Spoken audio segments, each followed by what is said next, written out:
watching and listening to Bishop Brothers, a safe space where real issues being dealt with by real people are brought forth and discussed. Every week, the fire of love is lit as two 21st century bishops share the first century church message. Join and engage in the conversation, featuring grassroots interviews, book reviews, and God-inspired commentary. Here are your hosts, Aaron and John, Bishop and Bishop, Chief and Chief. But above all, they are brothers. Welcome aboard. Oh, what's going on? Hey, guess who's back? Hey, back. Yeah, second week. Yeah. Yeah. Had a good week last week. Did. The book, you know. Yeah. Yeah. It was good. It was great. Yeah, we got back in 2023 and ready to rock for this. Finish out this season. Ready to rock and roll. Yes, sir. That's right. Well, today's going to be interesting. Mm-hmm. We're going to do something that we haven't done really ever here. We're not going to talk about anything religious. Mm-hmm. We're not going to talk about anything political. We're not going to talk about anything but something that we keep getting asked a lot. Yeah. And that's publishing your book. Yeah. Right?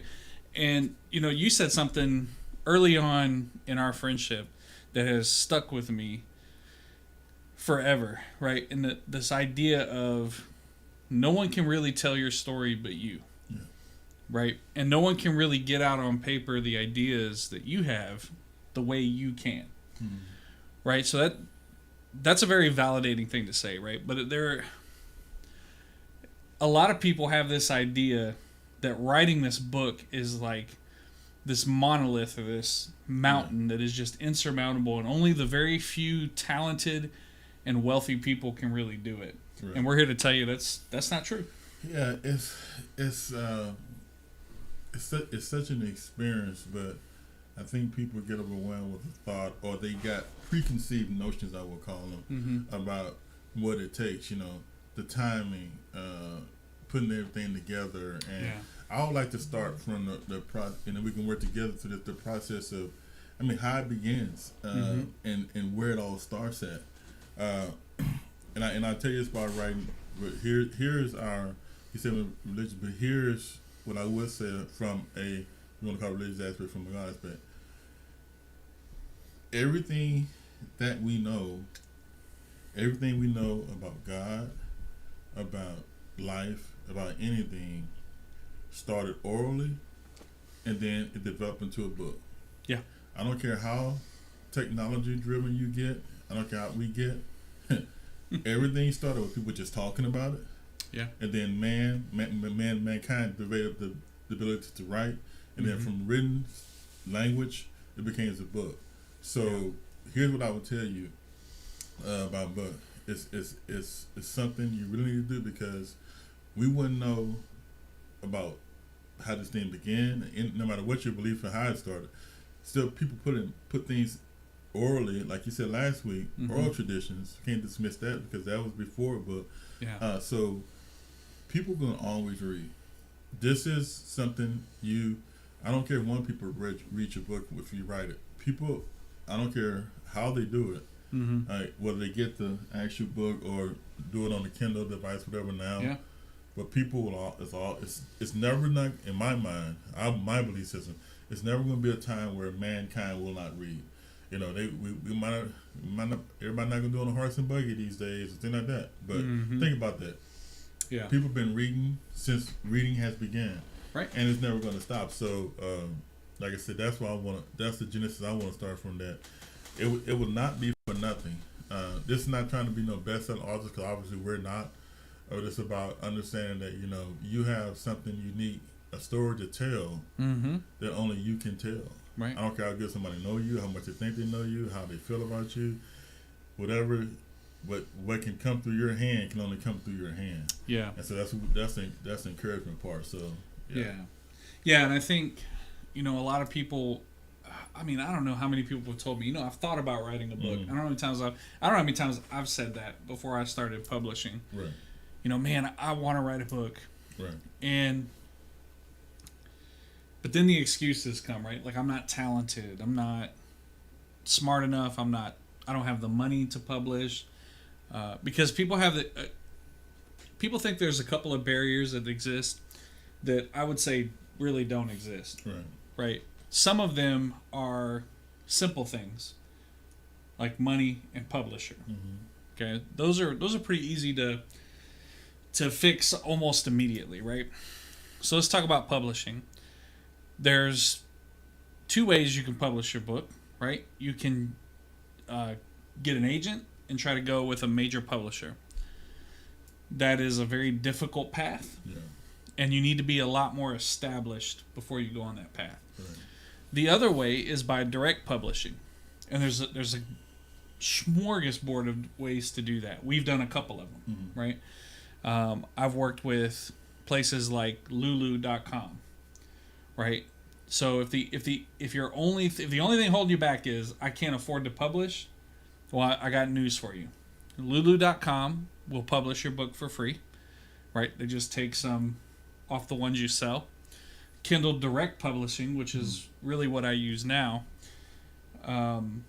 they will publish your book for free. They will take their piece of your sold books off the top, because they can do something called print on demand, right? They can print your books as they're ordered.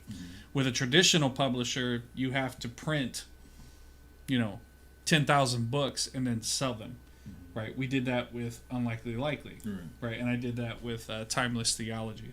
And then I found KDP, where the money was, if I make money, they make money. And I think that, personally, I think it's the best way to do it if you're starting out and you're still trying to make a name for yourself. The other thing is this idea that you have to make a name for yourself. You really don't. I've published 4 books. I'm working on a 5th. I'm not famous for my writings, but people do read it, right?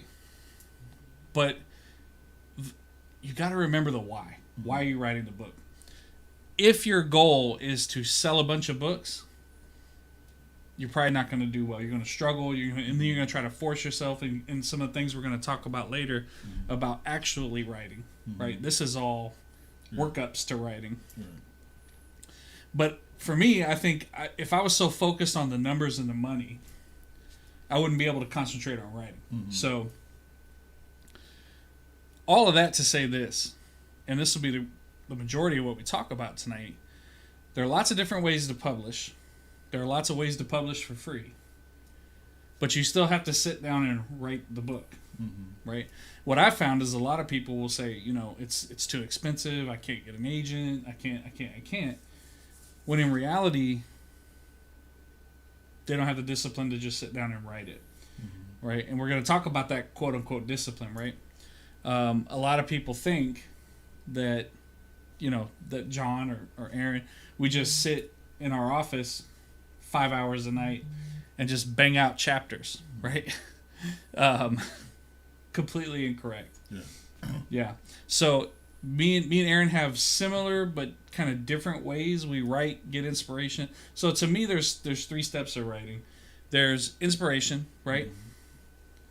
There's why. Why are you writing? And then there's the actual discipline of writing. And those can take on different forms. They don't have to be in the same order. In essence, there's no wrong way to eat a Reese's here. It's like you said, self-publishing, publishing. Those are things, and you broke that down very well. So I have to rehash that. I think you hit the nail on the head. It starts with, when you think of writing like music, there's different type of artists. Michael Jackson is a different type of artist than Prince. Prince is a different type of artist than George Strait. But they're all singing, right? Well, they're different type of artists. They got a different way of presenting their music, their art. For me, from the start, is when I first started writing. It's these stories was inside of me. This desire to. I've always been fascinated, even before I know I was fascinated by stories, things in books. Because back in the day, before you had all these electronic distractions, you did more of this thing called reading and things like that. And so I've always loved stories. So for me, it's something that drops in me. I will tell you, you have the story in you already. Yeah. I think a lot of times people, for me talking to people now, as I used to say that lack of discipline, I used to say that too. But I think now, I'm finding out by if I take a tally of what I've been hearing since I wrote my book, people asking me this question, it's intimidation. Yeah. It's actually, it's not, I want to do it, but I psych myself out. Psych myself out so much that I won't even start. Yeah. Because I know I can't finish it. So my first point to you, I would say, the hardest part in the beginning to get at the computer, whatever, is the starting. Right. Once you get over it, once you get started, then something's gonna happen. Right. But the key is the enemy. Sometimes is that taking that first step. It's always the first step, right? Right. I put off my first book for years. I don't know. I Sure. did. I just. Yeah. It wasn't different because I can do it now, but it's like I was so intimidated because I'm like, how do I? And if I started, and so I would say the first step is once get started. Just get started with a line. Get started with, you feel something, however, and just write it down, and then something will happen because something within you that's calling you to write it. Don't psych yourself out or psychoanalysis. Say I'm not professional. I'm not this. Just begin, and once you begin, the journey can start. Right. I think that's when I'm looking at a hurdle. Yep. I know personally. Once I cross that, now I can tell you that I can tell you this. I'm gonna write till I die. Yeah. Yep. I'm going to be writing books until I die. So. Yeah. Writing really is a journey of 1,000 miles begins with the first step. Yeah. Right. It really truly is a shining example of the meaning of that quote. Right. Now, a lot of people. I'll tell you one of the pitfalls that I had when I first started writing. When I wrote The Christian Truths of the Pagan Gods, I think I wrote that in 2014 or 2015. When I wrote that book, it is, I'll be the first one to tell you, it is not as good as my other books, right? For one major reason. I was trying to be something I was not in that book. Basically, how I wrote that book is I tried to figure out ways to sound like the other great authors of the time. I wanted to sound like MacArthur. I wanted to sound like Piper. I wanted to come across as knowledgeable. I wanted to come across as educated. I was so focused on how I was going to come across that I actually wrote a not great book. Right? I mean, it was fine. People bought it. But it was nowhere near as good as it could have been because I was so focused on trying to be someone else. The most valuable lesson I learned in my first book that hopefully people don't have to learn after they've published their first book is you have to be you, authentically you, when you write, if you want the book to be unique. Because like we've said, there's no one else on the planet that's you. No one else is going to have the take that you have.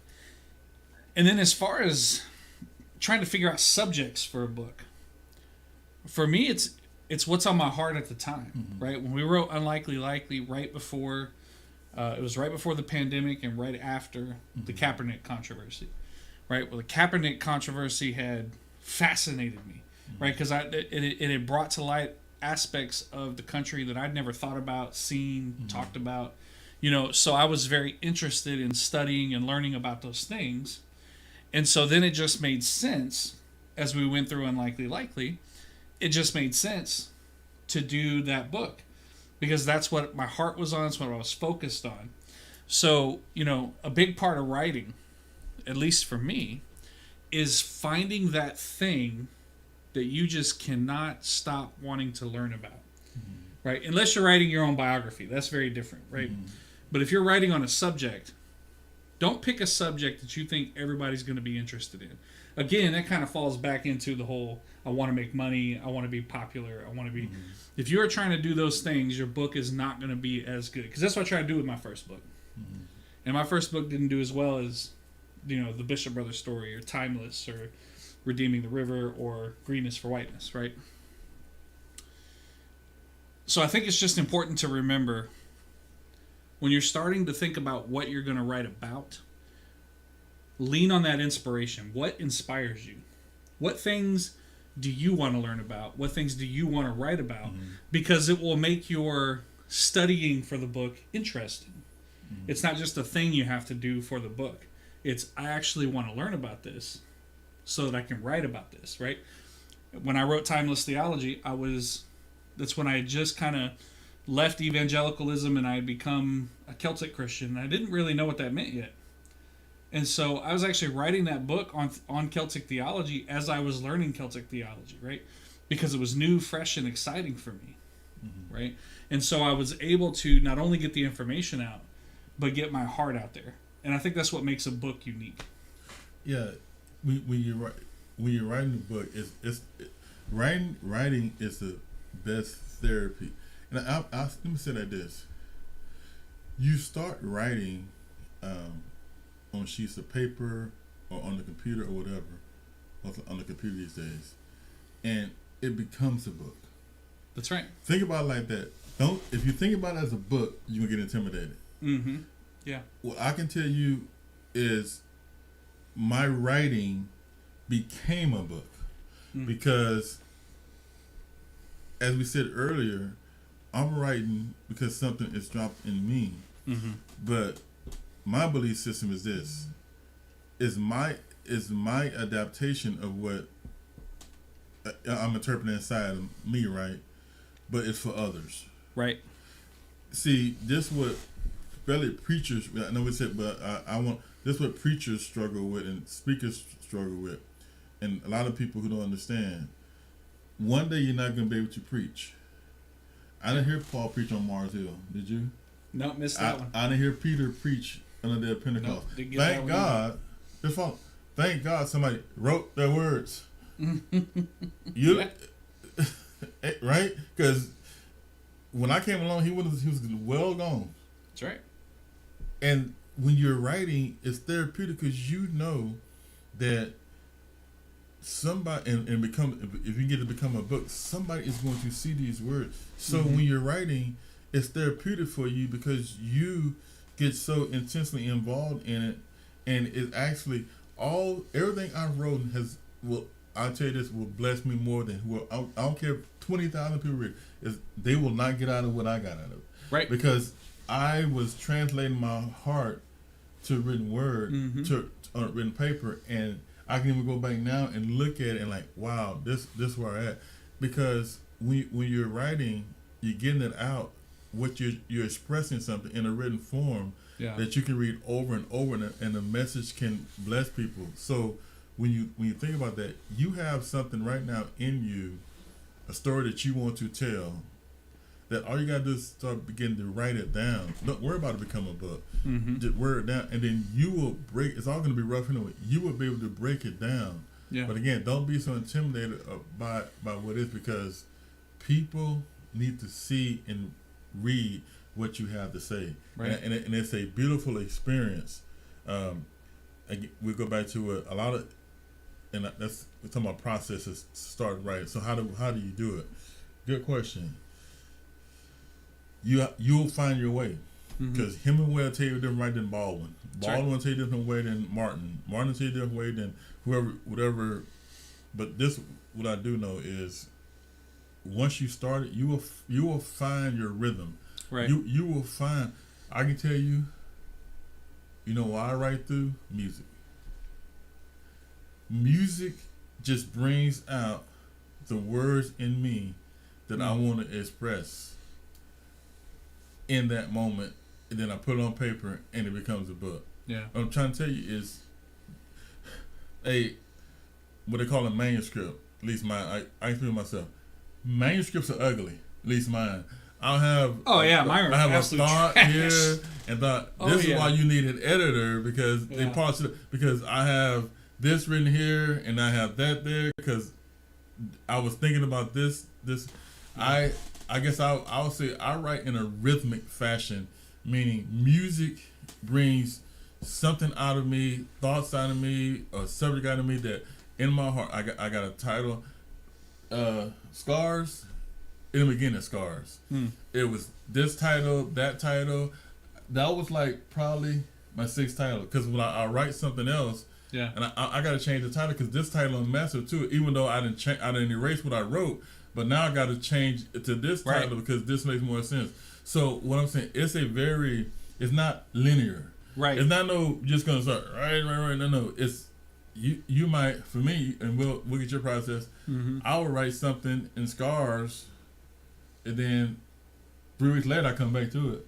Yeah. Hadn't wrote nothing because I hadn't got nothing. Then I come back to it. Yeah. And sometimes I just get on a tangent, whatever. Right. It's like, well, I almost wrote a chapter. But then I'll come back. I'm changing the process. It's correct. Then I end up erasing that because it doesn't fit. And for me, I love it. It's I guess I can be frustrating a lot of people. It is a beautiful journey because you're like an architect trying to put this thing together because God has put this in you and you want to tell it, but you want to make sure you tell it away. So it's not linear. It's twists and turns. It's ups and downs. I'm hearing from God. I'm not hearing that from God. Well, I'm inspired, but I forgot my inspiration because I didn't write it down, and I'm frustrated because I didn't write it down. And it's like it's fun. I mean, I love it. It's for me. It's artistry. Right. It's artistry, and it's like it's twists. But I'm trying to say, people say, "Well, that sounds frustrating." Sometimes it is, but it's not so frustrating that I want to stop it. I just want to make sure I'm articulating because when you write something, once you do publish, it's no erasing. That's true. That's true. That's it. But yeah, it's true. All. The so in my processes, and one thing I'll say before I talk about our process is the last thing I'll say about the importance of writing your story is we have 4 accounts of the gospel. Imagine if everybody would have wrote their account down, how much more we'd know about that story, how much more we wouldn't have to find out on the other side of glory about Christ, right? I know some of y'all are going to freak out about that. No, the Bible's perfect and complete, and I hear you. But I guarantee you there were more than 4 people that watched this happen and had a different understanding of what occurred, right? So just imagine if we'd had more. That's all I'll say about that. But, when I write, the one thing that I learned early on about my writing is I cannot give myself deadlines. No, yeah. Good. Yeah. Deadlines kill my writing, and it creates writer's block because now I'm so stressed about getting the deadline done that I'm not focusing on the product, the book, right? I'm not focusing on pouring my heart out. So one thing I'll always tell authors is the book will get made when it gets made. I'll show you examples. So Timeless Theology, which is a 600-page book, I was able to write that book in 6 months. Okay. Exchanging Greenness for Whiteness, 103-page book, took me a year and a half to write. Right. So one, it's not about length, right? It's not about you got to have a big book to be considered a good book, right? It's not true. You can get a lot out in 100 pages. But each book is going to take on its own life. Yes. Each book is going to take on its own time frame, right? But the worst thing you can do is try to put a time frame on it and then lock yourself into this false deadline. Because, pro tip, if you self-publish, there are no deadlines. It's ready when you're ready, right? That's one of the beauties of self-publishing is you're not held to deadlines. So, with Exchanging Greenness for Whiteness, that book took me a long time to write, and it's a short book by comparison to Dig It Triggle, what is 6 times that length, right? But for me, so when I go into writing mode, so I'm very fortunate. I work from home. I have the ability to set writing times. But guess what? Sometimes I'll get to the time of the day where I'm supposed to write, and I've got nothing. So do you think I open the laptop and stare at a blank page for an hour? No. I just go, you know what? We're not writing today. I don't have anything to write. I'm not writing anything today. There have been other times where I just can't wait to get to my hour because I've been thinking about stuff all day and I've got 15 pages to write. Right? So for me, and we'll talk about inspiration and the process of getting it from the mind to the paper. For me, that process is I carry around a little book. I've got it over there on my desk. I carry around a little book, and it's got the most random thoughts, Aaron. It's got work thoughts. It's got book thoughts. It's got religious thoughts. It's got all these thoughts. Nobody can see my notes. Yeah, because my mind just runs. I think I have ADHD. I'm not gonna lie to you. My mind just runs everywhere, right? And so, but what I do, case in point, we were watching a show about Vikings, right? And they were talking about how the Vikings had this internal struggle where you had people that believed in the old religion and Christians, and they were fighting each other, right? And I was like, wow, that says something about culture and culture war, and would Christ have approved of that, right? And so guess what? I just reached over, grabbed my notebook, and said, this might be an idea to put in greenness for whiteness. So I just jotted it down, sourced it so I could remember where to go, right?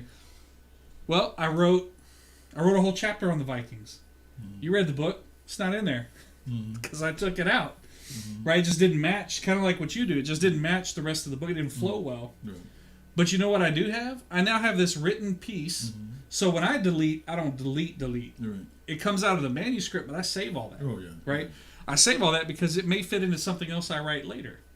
Right? And so for me, manuscript development, you can't rush it. You can't make deadlines. It'll flow out of you when it's ready to flow out of you, right? And, like I said, the absolute worst thing you can do for the artistic process of writing is to sit down and force yourself to write when you're not feeling it, you're not in the mood, you're not, being artistic, I got to be in a specific mood, right? And if I'm not in the mood that day, guess what? We just ain't writing. It'll get done when it gets done. And that's a really hard thing for Americans, right? Because we live and die by deadlines, right? That's a really hard way to do it. And I think that's where people struggle the most is I'm going to write a book in a year. And then they get 3 months in, they don't have the first page written yet. And they just quit, right? Well, I can't do it. You can do it. The time just hasn't come for you to express yet. It'll happen, right? But you got to be able to capture the moment and then expound on that moment when you're ready. Yeah. I would say what you said is books are like babies. Right now, Scars is like a birth child. Right.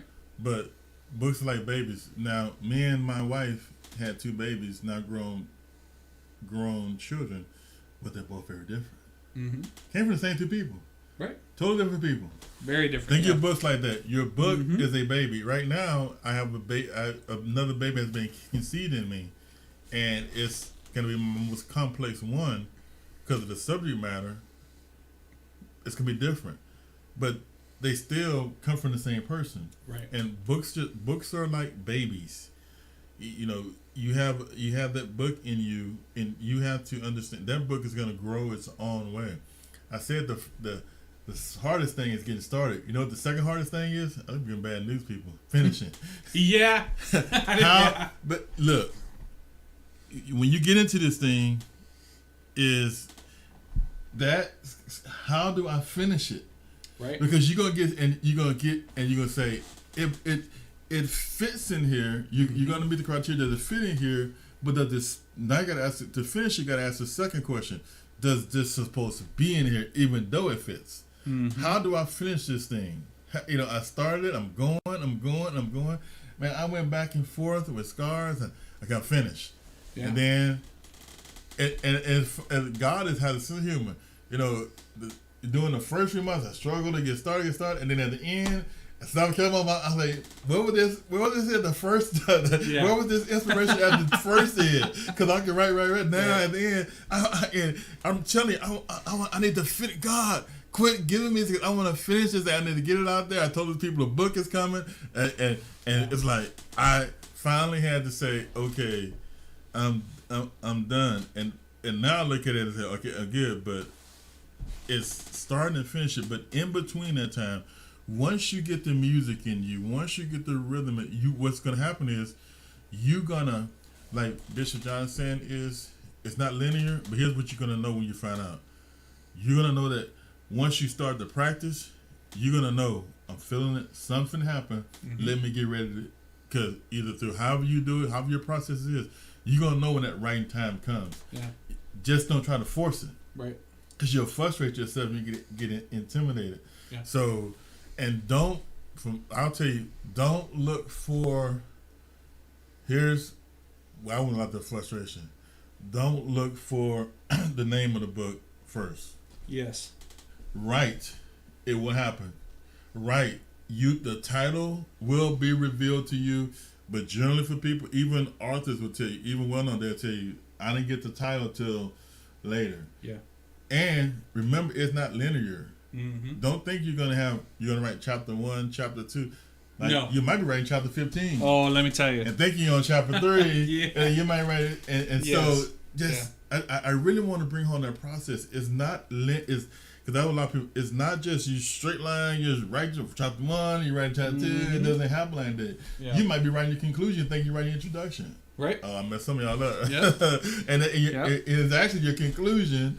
But you think it's your introduction, but this really needs to be at this end. Mm-hmm. And so, but once you get on that, what they call a manuscript of paper, you'll be able to you'll be able to build, even if you got to get help. There's people that's professional help. They call what they call development. They'll help you develop that thing once you get started. Mm-hmm. But just get started. Let's get started right. Don't worry about grammar. Don't worry about stuff. Just start writing, and you'll find your rhythm and find your groove. Yeah. Yeah. It's funny you mentioned the it never happens in order, right? Yeah. So my process, which is a little different from most, it's actually pretty unorthodox from what I've heard, is the first thing that I get inspired by, it's happened with every book, is a table of contents. Mm-hmm. That's usually the first thing that I'm inspired with.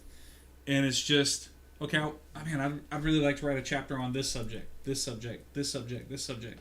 And when I get enough of them, 12 to 15 of them, I go, this might make a good book, right? But I've already kind of started writing these chapters, not even knowing what book it's going to go into, right? I have chapters from, Bishop, I got chapters about the 12 Celtic saints. I've got chapters about, something I'm working on about O'Connell and Douglas. Like they're all over the place, but they go in different places, right?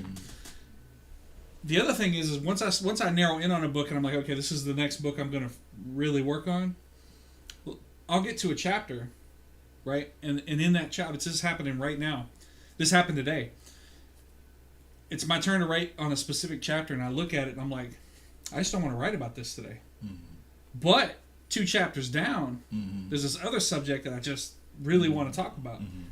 So I write that chapter, right? It's no rules. That's the beauty of publishing your book. You don't have to have rules. Yeah, you're artist. It's a beautiful, beautiful thing. But the other thing I think we should hit is as you're developing the process, right? Mm. At this point, it's very abstract. It's very, like I don't even format a book until I'm completely done writing, right? Mm. There's no formatting, page numbers, actual table of contents, no book title. Mm. It's just Word document. And I just write, right? And it's set apart in chapters, but that's about it. Yeah. Now, I think for a lot of people, at least for me, that's a big obstacle, right? What's that? But the formatting of the book and trying to figure all that out.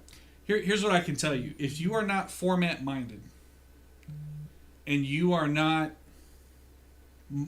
editor minded. There are still ways. Don't just look at that and go, I don't know how to format. I just can't publish, right? KDP Publishing, right? Kindle Direct Publishing has a formatter within their system, which will format the book for you. So don't even worry about that, and don't use it as an excuse, right? Editing. I have had really great editors who have looked at maybe like 100. Now I've had bad editors too, right? But you can find an editing company You can find on Fiverr, man, book covers, all the extra stuff. You're not artistic, all of that. But finding those things, people try to front load that and put it while they're writing. They start to think about like, how am I going to format this? You need to push all that out, and you need to focus on getting your words from your heart through the computer or however you're writing it to the paper, right? To me, that's the only thing that matters for 90% of the time. There's 5% on the front end where you're thinking, and 5% on the back end where you're trying to put it all together. But inspiration and getting it written down, the most important thing. Yeah, and we'll get to the putting having to become a book. Right. Inspiration. I'm a very emotional writer. I'm a very emotional writer. That's why I write from. Not a irrational emotion, but emotion that I'm feeling this. So I'm feeling this character. I'm feeling this subject. I'm feeling this title, and so that's the place I write from. Now you got your emotions can be all over the place. Right. So, but when you write like I do, you got to have a process where you can capture it, because many times I miss things because I'll move on to something else. I have to capture my emotion where you're a more logical. You okay? I got this, and I'm there, and you're gonna put it down. Yep. Where me, I gotta really have something that I can capture, because I make a note that I come back to it later. But I'm feeling this emotion. I feel this emotion, so I gotta get it out. I gotta get it out. I gotta at least get a note out, because when I got time to come back later, then that's my prompt to begin to writing. And that's what I want to talk about. It's prompts. What's prompting you, and what's your prompt? And your prompt is what God has put inside you to write about. Your prompt is it goes from this process to you writing it, and then the other side of it, what we'll get to, is why do I want to read it? And see, this is what's the great advice I got. You start with, this is me, this is me, this is me. Now, in the creating a book and creating all that stuff, the editing stuff, that is okay. Because I heard a person tell me one thing, well, this is my story. Yes, that's your story, but why don't I need a reader to read your story? Right. Because honestly, I don't care about your story unless your story can affect me. Right. That's just the bottom line. It's your story, but then to flip it, we got to get to. I need people to open that thing. Looking at the cover is nice, but I need them to open that cover. Right. And so we'll get there. But how you write from, don't be afraid of how you write from. Everybody is different. Right. Everybody is have a different process. But just begin the writing process. Like I say, it's gonna look like I told I got an iPhone. Scars. Manuscript was always started in my notes on my phone. Wow. And then I just type it out, and then I'll type more, but that's where it is. My next book right now is in this note. Yep. It's in this note, and I make notes and I go and type it, and so, but it's in me, and some of you need to understand that book baby that's in you is you have to develop it. You have to take it through the process to grow until you give birth to it. Because it's like a real child. Yeah. It's inside you, and just start the process to bring it to life. Yeah, and I think it's really important, how you described how your writing comes out, right? Whereas you're an emotional writer, right? And you write from a place like that, and so your book is going to reflect that. It's going to look that way, right? It's going to look and feel a certain way, right? And that's a good thing. For me, I'm an academic writer, right? When I started writing, it was college and seminary, and so if you've read my books, you will see, I've got, I think for 100 pages of book, I think I have over 100, almost 100 sources, right? Because to me, I come from an academic slant. Everything I say, I want it to be backed up with something, right? So that is a completely different style of writing than what you would write, right?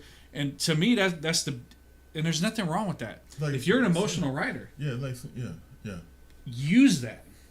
Push your book from that area. If you're an academic writer, use your talents, right? Use the talents that God has given you. Use the brain that God gave you, the way you write. Right. It's a different style. They're great books, They just come and just realize that the people that are going to want to read your book are probably going to be like-minded, right? However, other people might be very interested because I'm an academic writer, but I love reading emotional books, right? So don't focus on, well, I'm an academic writer and no one's into academia, so no one's going to read my book. It's not true. It doesn't have to be true, right? So, write from your power base, how God created you, right from there. Let's discuss people read. It doesn't matter what style you write from, academic, emotional, logical, whatever. How you write, your historical truth writer, your biblical character, whatever characters write. Right. Now we're talking about how. Okay, I got it written. Now what do I do? This manuscript is what they call rough manuscript. Yep. Here's what I've been wanting to say. Here's what me and my wife had a conversation with. Cause she seen me write. Cause she seen me write my first book, and my first book's kind of like it was just like my trial. And, it's like it's not the first child, right? The first child, when some drop on the floor, everybody goes crazy. Feed it. Second child, pick it up, eat that. So yeah. First one, you get all the, but so I'm gonna say this, and when you're ready to go to the publishing, please remember what I said. Once you make that song, once you publish that book, it's forever. Right. So my process is this from here on out, because I feel now I'm a writer. My name is out there. I'm an artist. So when anything going forth for me is tied to what I've done, because people say, okay, now they may ask me, when's your next book? So now it's an expectation. So my thing is, don't be cheap with your dreams. That's a good one. My thing is, writing for me now is more than just when I first started, I want to do it just to do it. Now it's like, okay, it's an expectation now. Your book is at a certain level. People have reacted to it. One more point, the 100-page. My book is about 100 pages, but everybody, I said 90% of people who gave me personal feedback, and I got the receipts to prove it, has told me that when I read your book, even though, because they say it's short, I'll read this real quick, and then they find out real quick they can't, right? Because they got to read, they marinate on it. So as you don't worry about 10,000, 20,000 words. Just write your story. Once you're done. And when you go through the process of editing, book blurb on something, I'm gonna talk about that. Editing is very critical, and I made sure that I found a good editor, because they're gonna polish your manuscript. They're gonna make that manuscript readable, because 9 times out of 10, even writer tell you they cannot edit their own work. No. You're gonna miss something. It's just, I don't care how good, all the great writers never edit that's a don't go on Facebook trying to get an editor. Right. Don't make your Facebook post saying anybody's editor out there. Looking for because you're gonna find somebody out there who want to make some money. No, look, Fiverr, Upwork. There's so many professionals. You can look at their resume. You can look at their work. You have, like you said, you have receipts of what they're done. So when you write a manuscript, editing is the number one process, because they're going to polish that book up. They're going, and not where you won't lose your voice, but they're going to make it what they call readable. Yeah. Because your manuscript, 10 out of 10, is not readable. I'm telling you, it's not readable, because when they format it, it's just, believe me, I know that it's not readable. They'll make it the grammar with their background, with their skills, and hire a professional. Me and Bishop John are professionals. You just can't walk into Veterans High School and be a teacher because you want to teach. That's fact. It doesn't work that way. That's fact. I learned early. I learned in this book, hire a professional. Right. For your cover, hire a professional. I know some of y'all are superstar with hire a professional. And the critical thing, here's what for your black book cover, your book, they call it the book blurb, hire somebody to write your book blurb, because here's how it goes. The first thing they're going to look at the cover. Nice cover. Second thing they're going to do is turn over. That's right. They're going to read the book. that back book blurb gonna say, remember, we just talked about, and I'll let you, we'll talk about time. When they look at your cover, oh, I like this cover, they look at the back, the black going to say, or go inspire them to either open it or put it back on the shelf. Yeah. If they, what is going to make them open it? Because until they open, the cover's going to draw them. Oh, it's a nice cover. Oh, nice title. Oh, think about if you went to the library. What the first thing you do? You go to the bookstore. You turn over, look at the back. Yeah. And you're going to read the book blurb, and you're going to turn on. This is all, now I'm getting scientific. I'm getting academic. Because I did this all scientific. They're going to get the book. Oh, nice cover. They're going to turn over, read that book blurb. If that book blurb don't catch them, and so who you get to write that? Don't you write it because you got an English degree. There are people on all these. My book blurb, I had to pay. I paid somebody. You know what all they did? They're marketers. They know the keywords. Yep. They know what people are looking for. They just took my writing and put it in a professional. Guess what? They know what works. They know how to write it. They know how to set it. So don't be because you want, the goal is to have people to read it. Mm-hmm. But if that book blurb gonna say, give them, this is why you should open the book, right, and buy it. And so I would say that editing is key. Get it, because I didn't get my first book, and I can tell. Scars. Yes. Oh my goodness. It's night and day. Is it cheap? Oh my goodness. If you want to be cheap with this ain't, because no. If you're publishing, that means you're putting it out in the public, mm-hmm. and this carries the weight of your name, your legacy, everything. Because preachers, breaking news, when you write something, it goes past your sermon. Somebody else going to read it when you're dead. When you're dust. That's the goal. That somebody's going to read. We're still reading books from Martin Luther. We're still reading books from that, and so that's all I would say. So I want to share. I want to share. This is kind of embarrassing, but I'm going to share it only for my Bishop Brothers people. Mm-hmm. Okay, we're going to look at my first book that I ever wrote, right? Just the cover, and we're going to look at one of the more recent books I wrote, and we're going to look at the cover, and you tell me, let the jury decide, right? So this is the first book I ever wrote. Okay, that's the cover. Yeah. That's what it looks like. Yeah. Okay, later. Okay. Now, based on them covers, which one would you read? Yeah. This one, right? It was bigger. Yeah. So, and guess what? It has nothing to do with the size. No. Nothing. I didn't even look at that. Yeah. I said, "Oh wow, that's an interesting." Yes. I like Celtic stuff, so I'm interested in this Celtic cross. Okay. And then the next thing that happens, boom. You turn over. You turn it over, right? Now look at that turnover. Right. Let me share with the group here. Okay. Right. And then look at this one. Yeah. It just does not look good. Yeah. This is what happens when you do it yourself. This is what happens when you get a professional to do it, right? And it just works better. Yeah. Well, look, you can go on Facebook and do your Facebook posts and find a friend that knows a friend that knows a friend knows a friend. But when I'm with my name and this is my, who are you gonna leave your child with? Anybody? Yeah. We finna go on a cruise and take care of my 2 years. You're not gonna do that. No.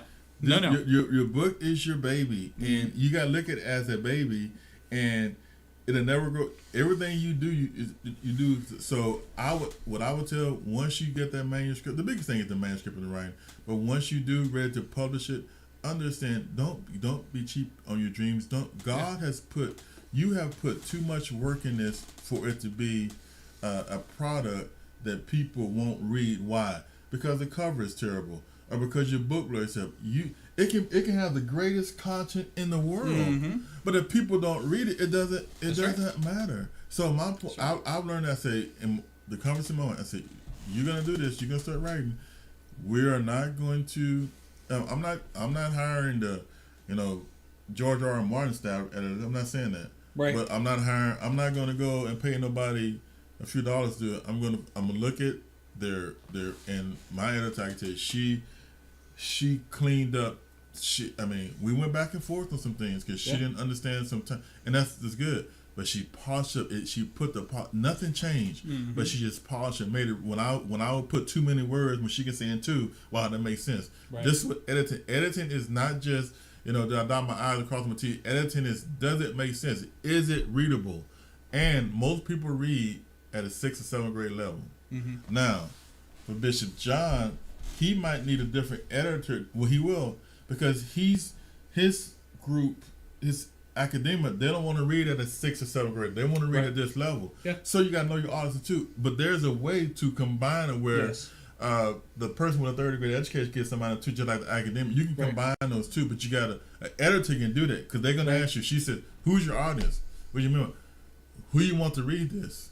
If I want academics to read this, the editor would edit it at a different level, but they'll still make it where anybody can read, but they still know you got to have a certain level because academia, people expect a certain thing. There's nothing wrong with it, it's expectation. Just and then if you got a book that you don't want to write, you don't care what they'll say, okay, we're going to write it on this level because this one most people read at. What's my point is, when your editor makes the book readable to whoever your target audience is. And if it's not readable, guess what? Once you go through the process, you got to open up the book and read them. If Amazon did the studies on this, and a lot of this says, if it's not readable, they might have bought it, but you're gonna lose them. Yeah, it's got to be. They won't buy again. No, and then there you go. So it's got to be readable too, and readable is, most of us don't have the experience, and you should. I don't care if you do got the experience. No surgeon's gonna work on themselves. Yeah, you can't. Don't do the self editing. Yeah, self publishing is great. Self editing, right? Cardinal sin. Don't ever say I'm gonna edit my book because I was number one in my class in English. Well, that's great. Yeah. Yeah. No, I completely agree with you. Yeah. So I'm an academic writer. Yeah. Right. I write. I write for the purposes of engaging other doctoral level people. Right. A lot of my books are written that way. Timeless Theology is written almost as a textbook. Mm-hmm. Right. But it's also important to remember that if you narrow yourself like that, like Timeless Theology is very academic. Exchanging Greenness for Whiteness, the editor merged a little bit to make it more accessible to non-academics, right? Because the purpose of the book is different. The audience is different, right? But I will tell you the absolute worst thing you can do, and here's what I would say about, because again, we'll get to the cost, right? It costs to have this, it costs to have that, it costs to have this. My thing is this, it's like a baby, right? If you don't have the money right now to do it right, I would recommend you wait and save the money and then print it when it's time. Yes. When you have the money to do it correctly, do it. And we're not talking about $10,000, $15,000. Oh no. I printed Timeless Theology with editing, maybe just under $1,000, right? KDP, which was a lot less expensive, I only had to really pay for the editing. So I think I paid maybe $350, right?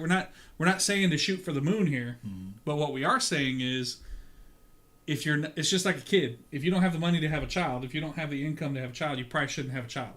If you don't have the income to do the book right, just wait. Yeah. Hold off, save the money, and then do it when you can do it right. Yeah. I'll give you a breakdown. My cover, you got the book cover to publish it, but you got the manuscript. Your manuscript is free. Your manuscript is right. yours. That's you. So there's nothing. You got the book cover, back book blurb, book description, editing, and another point. But that's a total separate thing. But just those, you can get a great book done for right at $1,000. Mm-hmm. I added a different discount, which you don't have to do because it's total. I did a book trader. Mm-hmm. Now that's something that's nothing I do. That's something you just want to do. Right. So I don't put that in there. But just those, if you get, and then the formatting. My formatter, I looked at, it's this thing, Dale Roberts. Yeah, he is great. He does industry standard formatting. Everything that I looked at is I want to make sure they meet. I'm looking for, and someone I talked to. Do you do it to industry standard? It's professional formatting, so it look like any book you'll find from a great author or non-author. Right. And so it only costs $100 and something to format. He formatted, trim size, all that kind of stuff. $1,000.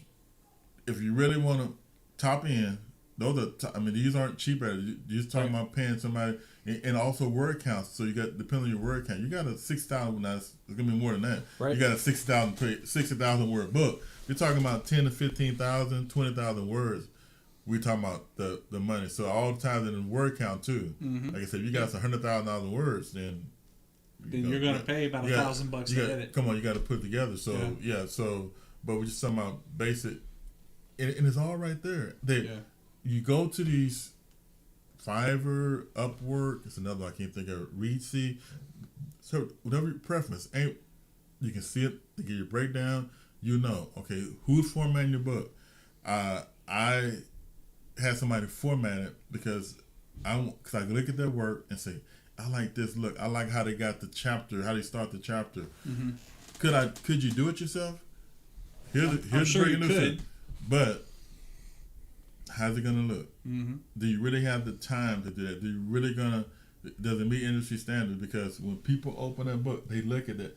People that read books, they look, the cover, the blurb. They look at how format and then the flow of reading. But believe it or not, when people opening up books, they're looking the format. Mm-hmm. The grammar. Can I read it? Does it flow well? Does it make sense? All this stuff you don't think about because your manuscript is rough. So when you think about the process, you go to the editor. Their job is not to change your voice, to polish it up, to clean it up, to make sure it's readable. The book, the format is making sure it gives the bells and whistles. You can get basic format, or you can get the bells. I got in between. I want the nice format where it gave a certain look I want, because there's all different type of formatting, and then the trim size. Then they'll take it, and then you'll do your cover. You go back and forth with your designs, the book. Then you go to people who does book descriptions. All they do is, here's what the person on the back cover is trying to do. The booklet. How can we get people to buy your book? Right. They look. You actually have to send them your manuscript. Right. You send your manuscript. They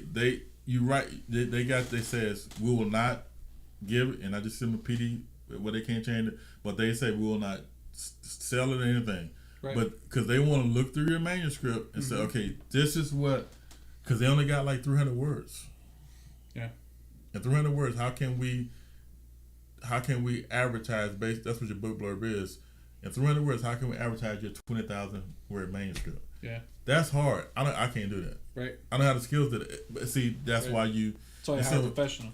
Professional do it. That's why you do that. I can say everything about that book, whether you like you might not like it, might not, but it's professionally done. It meets industry standards. It meets like any other author out there, and that's what it's about. And so, because I don't want anybody to say, I read your book, but it didn't make sense for me, and it was hard to read. Yeah.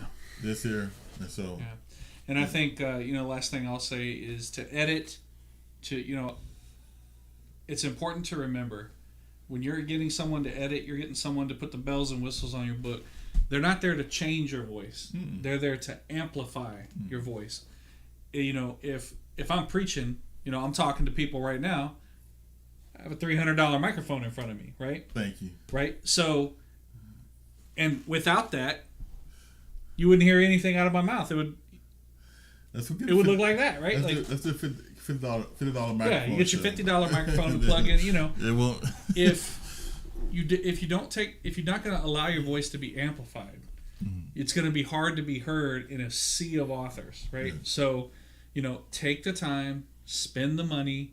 If you don't have the money, wait, earn the money, whatever you want to do, however you want to do that. But to skip these steps is a death sentence for your book. That's my opinion. Yeah. And so our desire tonight was just to get you pumped and motivated to do it, to get started. Like I said, I think that's the biggest. The finishing is tough, but it's still not big as getting started. Right. Getting started. So we just encourage you to get started. We'll help any way we can. Whatever you need, any suggestions you need from us, we'll get you ahead. But you have to be the one. Yeah. to get it started because it's your story. And I think this was a good segment because I think it was very educational for people that people can say, you know what, it's not. Sometimes we think, you know, people are like super just common everyday folks can write, and absolutely you have a story, and we want to see your story. So yeah, we'd like for input, man. If you got any input, get back in touch with us. Say, hey, I'm thinking about this, and we'll be here there because I'll be the first one to buy your book. Oh yeah, I'll be the first one to buy it because I love stories. You know, I'll tell you right now, if one of you out there that hears this decides you're going to write a book, once it's done, let us know about it. We'll read it, or in the process, you got to we'll book review it on this show right here on this show. Yeah. We don't need to have the fancy authors, right? We can do anybody. So. You know, that's who we're looking for because we're built on grassroots, right? And so, true to our form, right? We want the grassroots authors. So, if you write a book, approach us with it. We're more than happy to read it and share our thoughts live. That's right. Absolutely. Absolutely. All right, bro. All right. Well, until next time. Thanks for joining us on this week's episode of Bishop Brothers. Make sure to visit our page, Bishop Brothers, where you can like and follow so you'll never miss a show. While you're at it, please tell a friend about the show. The brothers salute you. Until we meet again, Godspeed.